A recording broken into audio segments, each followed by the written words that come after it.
rekan guru dan orang tua siswa anak usia dini dimanapun Anda berada. Salam jumpa, saya Anna Gracia dari Vigor Action. Kami mengusung konsep neuroscience pada pendidikan. Dan di kesempatan perdana hari ini, saya ingin memperkenalkan tentang neuroscience pendidikan kepada rekan-rekan yang menyimak dari TV sekolah, channel Vigor Action. Nah, rekan guru dan orang tua, apa yang dimaksud dengan neuroscience pendidikan? Neuroscience adalah pendekatan yang memperkenalkan otak bukan hanya sebagai sebuah barang, tapi otak yang memiliki fungsi. Dalam banyak kesempatan, saya sering menganalogikannya dengan kekinian. Kita membeli handphone atau membeli laptop sebagai bagian dari teknologi terkini dalam melakukan aktivitas kita berkomunikasi atau belajar, bahkan entertainment. Nah, dengan teknologi yang punya dua hal sekaligus. Pertama, barangnya, hardware-nya, ya, si handphone atau si laptop. Ada juga yang kedua yang harus menjadi perhatian kita adalah software-nya, fungsinya. Kita coba handphone deh. Kalau Bapak dan Ibu, teman-teman semua, rekan guru juga membeli sebuah handphone, langsung akan mengecek tombol power. Apakah dia menyala atau tidak. Lalu, kalau dia menyala, kita cek apakah dia bisa dihubungkan ke sumber daya untuk meningkatkan penyimpanan daya di dalam alat tersebut. Di charge kesebutannya ya. Nah, kalau itu sudah berfungsi, kita ngecek waktu dia berfungsi, apakah aplikasi bawaannya atau operating systemnya itu lengkap. Karena operating system saja itu sudah memampukan, pertama, kita bisa berkomunikasi. Kedua, kita bisa mengirim teks. Ketiga, kita bisa memanfaatkan gadget-gadget kekinian ini untuk foto atau video. Nah, rekan semua, fungsi dasar tersebut sudah menjadi bawaan dari operating system yang ada pada perangkat yang kita miliki. Namun, sekarang itu tidak cukup untuk bisa meningkatkan fungsi dari gadget yang kita miliki, perangkat yang kita miliki.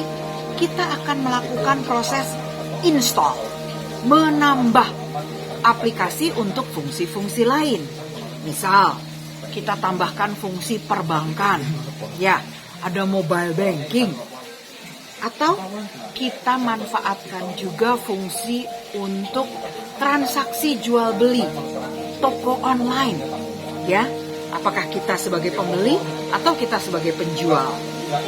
Bahkan juga sekarang ada aplikasi untuk mengatur transportasi, pemesanan dan pengecekan lalu lintas ataupun jemputan dan antaran yang kita lakukan. Rekan-rekan, fungsi-fungsi itu akan ada dan membuat gadget yang kita miliki siap untuk kita bawa, berinteraksi, beraktivitas dengan yang kita tunggu ya. 1. Kemampuan entertaining. 2. Komunikasi. 3. Pendidikan. 4. Masuk gamenya ke entertainment atau untuk fun. Rekan guru dan para pendamping anak usia dini dimanapun Anda saat ini menikmati informasi dari TV sekolah ini. Dengan adanya gadget yang punya fungsi paripurna, kita bisa menjalankan aktivitas. Nah, pertanyaannya, apakah kita punya otak yang fungsinya juga paripurna? Atau otak kita hanya terbatas pada fungsi-fungsi dasar? Ya, untuk mencapai fungsi yang paripurna, otak itu harus dicek operating sistemnya, fungsi dasar awal sejak anak dilahirkan. Lalu, selain fungsi dasar tersebut, kita juga akan melihat apakah otak ini sudah distimulasi atau kita analogikan tadi sudah diinstal dengan fungsi-fungsi lain yang memperkuat kebutuhan untuk beraktivitas. Ketiga, apakah aplikasi yang ada kalau di gadget kita itu saling terhubung? Ayo, udah pernah coba belum? Memesan tujuan lewat map, ternyata langsung terhubung dengan aplikasi transportasi. Ya kan? Sudah ada integrasi pada fungsi-fungsi aplikasi di gadget kita. Sama di otak itu juga perlu diperhatikan apakah sudah terjadi integrasi dari fungsi-fungsi dasar untuk kesanggupan processing kompleks. Ayo, coba lihat di sekitar kita yang orang dewasa. Apakah orang dewasa di sekitar kita masih orang dewasa yang caper? Apa coba? Cari perhatian. Ngomong teriak-teriak, ya. Pengen semua orang ikut dengar dengan diskusinya supaya orang lihat dia hebat. Bernyanyi-nyanyi dengan suara lantang, ya. Itu fungsi-fungsi dasar memanggil perhatian orang yang seharusnya dimiliki oleh anak usia 2-3 tahun. Oke. Lalu, apakah orang dewasa sudah sanggup menghadapi tantangan dari pertanyaan bertubi-tubi? Ini kapan? Waktu itu di mana? Gimana kejadiannya? Siapa duluan? Kenapa jadi gitu? Apakah pertanyaan-pertanyaan bertubi-tubi itu disikapi dengan serangan? Atau pertanyaan bertubi-tubi itu disikapi dengan, oh, ini ada penelitian, berpikir ilmiah yang harus diproses. Itu pilihan. Manusia bisa menjadi orang-orang yang logis, rasional, atau menjadi orang-orang yang penuh perasaan, empatik, intuitif. Namun, jenis apapun Anda sebagai manusia dengan proses berpikir emosional ataupun logis, yang terutama adalah keputusannya. Keputusannya diambil dengan perhitungan, analisa, atau dipakai intuisi, emosi. Intuisi atau emosi adalah bagian proses, harusnya bukan di keputusan. Itu membedakan kita dari bocah-bocah cilik, ya. Kalau anak-anak usia dini memutuskan hanya dengan kesukaannya, itu oke banget, karena kemampuan kerja otaknya memang baru sampai di sana. Tapi kalau manusia dewasa memutuskan berdasarkan suka atau tidak suka, mau atau tidak mau, ya, itu menunjukkan belum terbentuk integrasi dari berbagai fungsi yang ada di otaknya, bahkan belum terjadi asosiasi formula dalam proses berpikirnya. Waktu kita SD, kita banyak belajar. Katanya gak suka matematika. Gak mungkin. Kalau kita belanja, masa gak dihitung kembaliannya? Ya, masa kalau kita jualan gak hitung berapa persen profitnya? Ya enggak. Kalau kita ngurusin stok, nggak dilihat berapa rasio kehilangannya? Wah, nggak mungkin deh, pasti ada ya. Nah, semua itu adalah bagian dari proses berpikir matematis. Kita memang nggak perlu melakukan pembelajaran matematika secara sains, ya. Itu para researcher, akademisi yang melakukan. Tapi kita berpikir matematis itu wajib. Formula-formula yang kita pelajari pada pendidikan dasar dan menengah itu mestinya tetap terpakai dalam aktivitas kita sehari-hari. Semua itu adalah bagian dari perkembangan fungsi otak menuju kemampuan eksekutif. Ini awalannya. Dengan kita tahu target dan tujuan fungsi kerja otak, maka kita akan secara bertahap mengenali fase-fase penting supaya fungsi kerja otak di tingkat eksekutif tadi bisa ditata rintisannya, atau Anda akan lebih banyak nanti mengenal kata hierarki, ya. Dan dari tiap tahapan muncul capaian-capaian perkembangan yang terlihat indikatornya dan secara empiris itu sudah dibakukan menjadi teori perkembangan. Rekan guru pendamping anak usia dini, jika dalam hierarki tersebut ada yang terlewat, terhambat, atau terlambat terjadi, tentu itu akan mengubah hasil di tahapan berikutnya.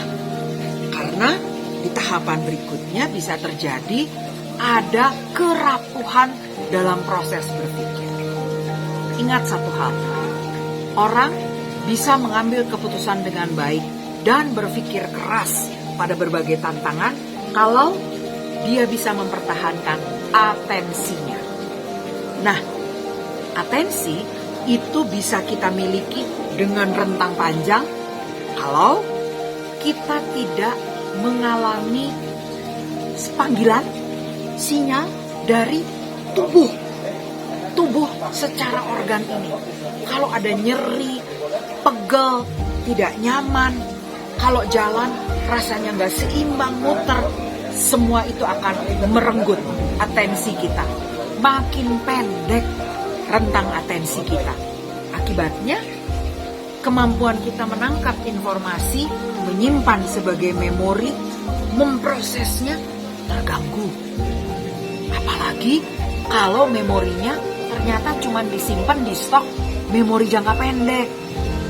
Karena kita tidak bisa tidur nyenyak, kualitas tidurnya jelek, maka memori-memori yang kita dapatkan dalam aktivitas tidak menjadi memori yang terstruktur, tersimpan di stok jangka panjang kita. Tempat penyimpanan memori jangka panjang itu dibutuhkan jika kita sedang berpikir untuk mengambil keputusan dan kita butuh data-data lama. Kita butuh formula-formula lama. Kita butuh informasi-informasi supaya ingatnya ada pepatah. Jangan seperti keledai jatuh di lubang yang sama. Nah, itu datangnya dari kemampuan mengambil memori di stok jangka panjang. Ya. Mencapai kemampuan tubuh dan otak yang berkomunikasi dengan informasi yang nyaman, optimal, sehingga otak bisa menjalankan tugas atensinya. Maka kita perlu memperhatikan perkembangan kematangan gerak pada anak usia dini. Biasanya kita jalan dari 0 menuju dewasa ya. Kali ini saya mengajak untuk berbicara dari kemampuan eksekutif mundur ke belakang. Rekan guru dan pendamping anak usia dini, dengan pengetahuan Anda pada fungsi kerja otak, maka diharapkan Anda bisa menemukan dengan cara menelusuri ke belakang apa yang mengganggu perkembangan anak untuk sanggup memiliki kemampuan kognitif yang baik, perilaku, dan cikal bakal karakter positif, bahkan karakter pelajar Pancasila. Mari kita ikuti detail dari paparan di section berikutnya, bagian berikutnya yang akan mengupas aspek perkembangan dengan 6 literasi yang kita kenal dalam model pembelajaran anak usia dini.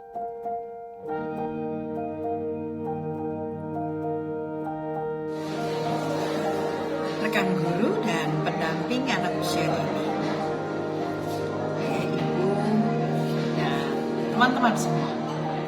Sekarang ini kita banyak mendengar perkembangan dari sebuah konsep yang disosialisasikan dengan awalan kata literasi.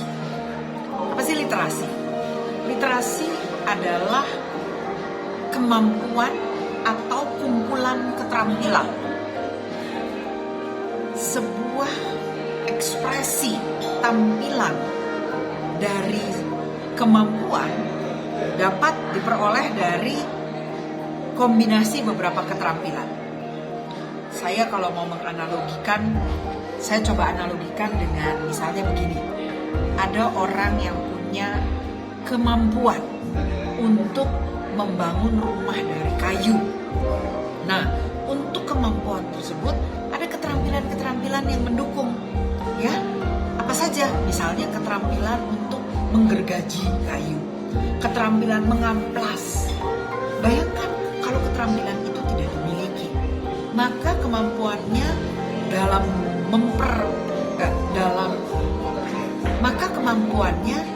mempersiapkan pembangunan rumah kayu itu dilakukan dengan menggunakan batang pohon gelondongan.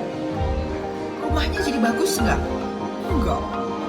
Rumahnya jadi berfungsi dengan baik nggak? Enggak. Tuh lihat, bayangkan kalau kayu begituan ditumpuk-tumpuk aja, emang bisa jadi rumah? Itu kan kayu ada bagian apa ya namanya, cabangnya gitu ya, yang lebih kecil, lalu rantingnya, itu semua kalau dipakai ditumpuk-tumpuk tanpa ada proses dipotong, dipoles, menjadi rumah. Ya ada bagian bolong mungkin ya, dan ada bagian yang mudah rusak. Jadi untuk membangun rumah dengan kayu, dia butuh beberapa keterampilan. Nah, literasi adalah kumpulan keterampilan untuk menuju sebuah capaian. Yang banyak dipakai saat ini adalah literasi di dalam aktivitas pendidikan anak usia dini, pertama baca tulis. Kemampuan baca tulis yang diperoleh dari perangkat keterampilan. Ingat teman-teman, dari perangkat keterampilan. Jadi baca dan tulis itu bukan sebuah pelajaran yang automatically, instantly, langsung otodidak terjadi. Bukan, tapi ada kumpulan keterampilan untuk membentuk kemampuan tersebut. Misalnya apa? Untuk baca, ada keterampilan menggerakkan mata pada urutan tertentu. Urutan loh. Bukan lihat kiri atas, kanan atas, turun, lihat bawah, habis itu lihat depan, habis itu lihat kanan, dan selanjutnya lalu itu bisa membaca. Itu gak ada urutan hurufnya nanti ya. Menulis membutuhkan keterampilan kelenturan dari otak yang memerintahkan otot-otot pada tubuh, lengan, sampai ke otot-otot kecil halus yang ada di jari jemari. Ya, ada beberapa keterampilan yang dibutuhkan untuk mencapai sebuah kemampuan. Berikut kita akan kenal juga literasi numerik.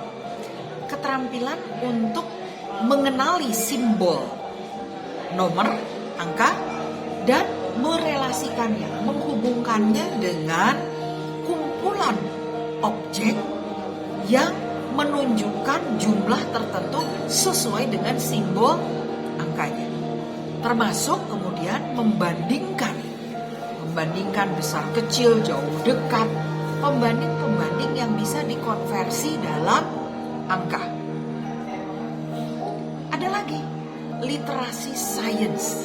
Wah, waktu waktu saya mendengar literasi sains, saya membayangkan anak-anak disuruh eksperimen ya, mirip para researcher itu ya, tenaga ilmuwan. Ternyata bukan. Setelah lebih lama saya mengikuti banyak uraian dan buku yang ditulis tentang apa itu literasi sains, ternyata yang dimaksud adalah proses berpikir yang berurutan. Proses berpikir yang mengambil kesimpulan dan sanggup memutuskan. Dengan kata lain, literasi saintifik adalah kumpulan keterampilan yang merangkai sebuah kondisi dan memiliki kombinasi antara emosi dalam konteks ingin ya dengan berpikir yang mengikuti formula. Karena dalam literasi sains itu bisa dimulai dari ingin tahu, lalu mau tahu ya. Namun tidak mau tahunya tuh kepo aja ya, hanya sekedar mau tahu yang kemudian tidak ada dampak yang bisa dipakai sebagai proses pembelajaran, proses pengulangan yang menambah keterampilan dan kemampuan. Melainkan keinginan tahu yang dijawab oleh pembuktian-pembuktian dengan temuan yang sama secara berulang. Mari ya, anak usia dini harus terpapar pada cara berpikir saintifik, bukan melakukan eksperimen sains, tapi terpapar pada proses berpikir yang berurutan. Kemudian kita kenal lagi ada literasi digital. Ada apa di balik literasi digital? Di balik literasi digital ada kemampuan mengandaikan. Kalimat yang disebut dengan algoritma program itu mengandung unsur penyusunan informasi dengan pengandaian dan pembuktian serta hubungan antar variabel atau kondisi keadaan. Jadi jika anak mulai dengan belajar sebab akibat, sebetulnya dia sudah mengawali potensi kemampuan dalam keterampilan menuju literasi digital. Ya. Lalu ada literasi finansial. Apa literasi finansial? Literasi finansial sudah berawal dari semenjak adanya barter, pertukaran, ada kompensasi, ada kerugian yang bahasa kita bisa jadi kita pakai reward and punishment. Itu adalah transaksi. Jadi kalau ada yang mengatakan anak tidak boleh dihukum, hukum itu adalah sebuah kondisi di mana ada pihak otoriter yang menentukan hak dan kondisi dari pihak minoritas. Itu hukuman. Tapi kalau dalam proses mengenal sebab akibat, dalam proses bertukaran sehingga ada lebih dan kurang, barter, itu adalah keterampilan-keterampilan yang akan menuju pada kemampuan pemahaman finansial. Kemampuan finansial kemudian hari akan mengenal tentang ekonomi makro dan mikro. Apa pula tuh? Mikro, transaksi-transaksi yang terjadi secara langsung. Makro, dampak dari perekonomian terhadap sebuah situasi. Bisa begitu ya? Nah, kemudian rekan-rekan, ada juga kita akan membahas tentang literasi budaya dalam konteks sosial, emosi, norma, dan tatanan hidup bersama. Dengan keterampilan hidup bersama, mengendalikan diri, tidak hanya mengutamakan keinginan sendiri. Saya sering menyebut kependekan dan atau istilahnya idiom, bukan? Saya sering menyebutkan sebuah kata yang merupakan kependekan dari 3 kata. Sabar, tunda, tunggu. Saya singkat jadi satu tuh. Ya, jika anak usia dini punya kemampuan untuk melakukan pengelolaan sabar, Sabar artinya berada dalam posisi penantian. Ya. Lalu apa bedanya sama tunggu? Mirip memang, ya. Tapi tunggu itu bisa-bisa dilakukan tanpa sabar. Ada tunggu yang dilakukan bersama dengan sabar. Ya. Jangka waktunya. Lalu tunda. Tunda artinya lebih lagi. Sabar yang lebih panjang lagi waktunya. Sabar, tunda, tunggu. Satu tuh. Dengan kemampuan pengelolaan emosi, maka anak akan mampu berinteraksi sosial dalam kelompok seusia maupun kelompok berbeda usia. Ini adalah keterampilan yang perlu dirintis, bukan kemampuan yang langsung menjadi kewajiban dimiliki oleh setiap anak. Maka rekan pendamping, juga guru-guru anak usia dini, diharapkan Anda bisa memulai keterampilan-keterampilan mencapai kemampuan setiap literasi. Karena dengan kumpulan keterampilan tersebut, lewat stimulus, lewat aktivitas yang dilakukan di baik sekolah maupun berkolaborasi dengan orang tua di rumah, diharapkan anak-anak kita sedang merintis berbagai keterampilan yang nantinya akan berintegrasi menjadi kemampuan yang muncul sesuai waktunya diperlukan.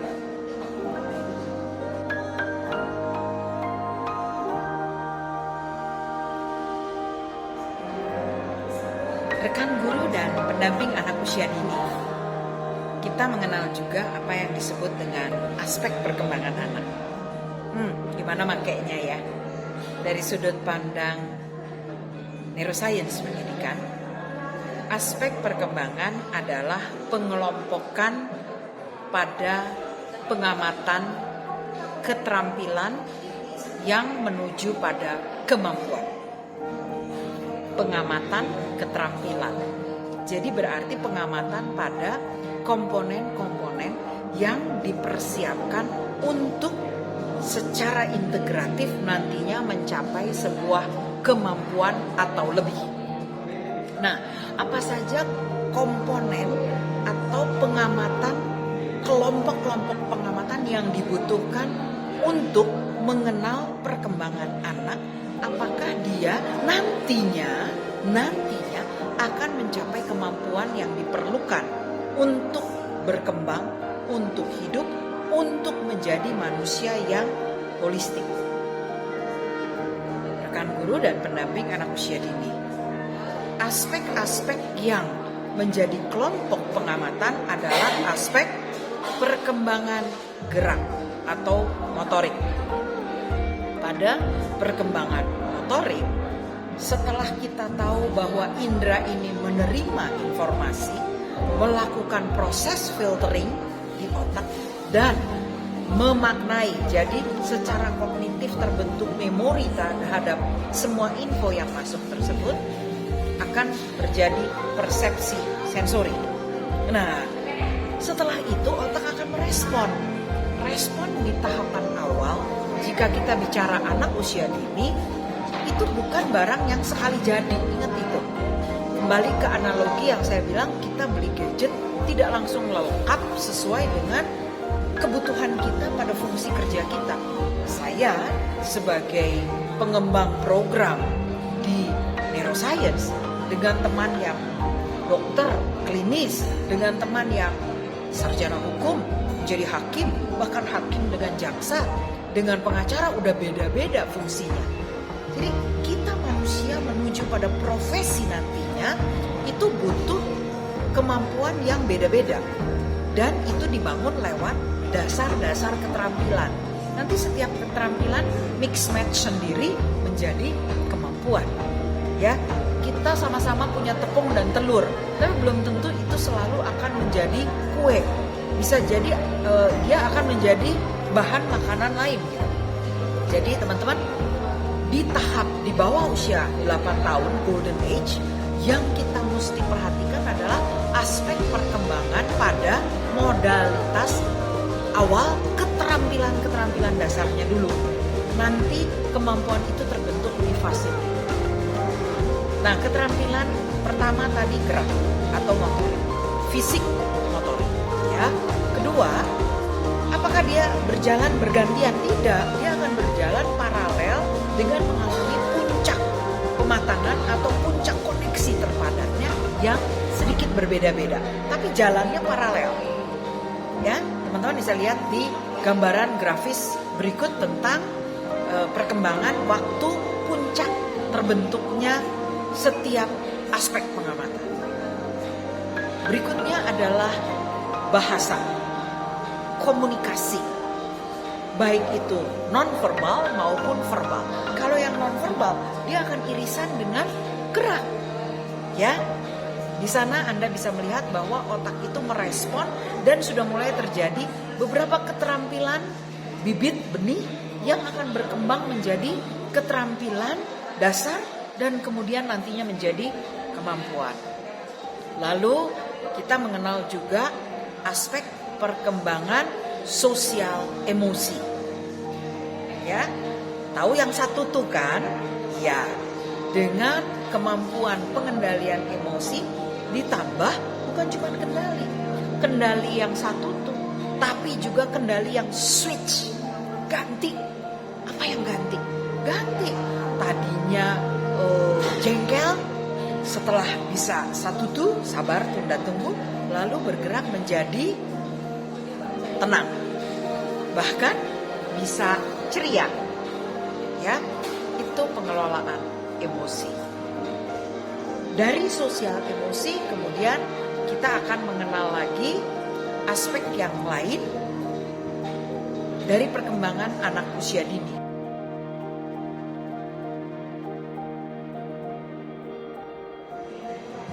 Aspek berikutnya adalah aspek kognitif. Semua maunya langsung loncat aja ya ke pengamatan pada kognitif. Karena pengamatan kognitif itu langsung diterjemahkan sebagai kecerdasan. Aspek pengamatan kognitif itu ada keterampilan-keterampilan yang mesti dicapai sebelum akhirnya kita mengukur kemampuan kognitif. Itu beda ya. Nah, apa saja misalnya komponennya? Memori. Loh, memori kan udah dibahas di aspek yang lain. Iya, makanya terjadi irisan pertemuan dari setiap keterampilan. Nah, lain-lain dari situ apa? Keterampilan untuk melakukan proses memilih, memilah. Kedengerannya udah dibahas di mana? Literasi saintifik. Betul. Jadi, kelancaran keterampilan yang kita berikan dalam stimulus literasi saintifik akan menjadi kelengkapan untuk kita mengamati aspek kognitif. Ya, semua ini saling mengisi kok teman-teman. Kemudian kita akan mengenal aspek norma agama budaya. Ya, nah pada aspek moral agama ini kita bukan mengharapkan anak tiba-tiba menjadi seorang yang religius, ya, tapi anak mulai terpapar pada keterampilan-keterampilan religi. Anak mulai peka, bisa satu tuh waktu doa. Ya, mari rekan-rekan, dengan mengenal aspek perkembangan tersebut, kita jadi tahu apa yang mesti diamati dan bagian mana yang masih harus diberi stimulus.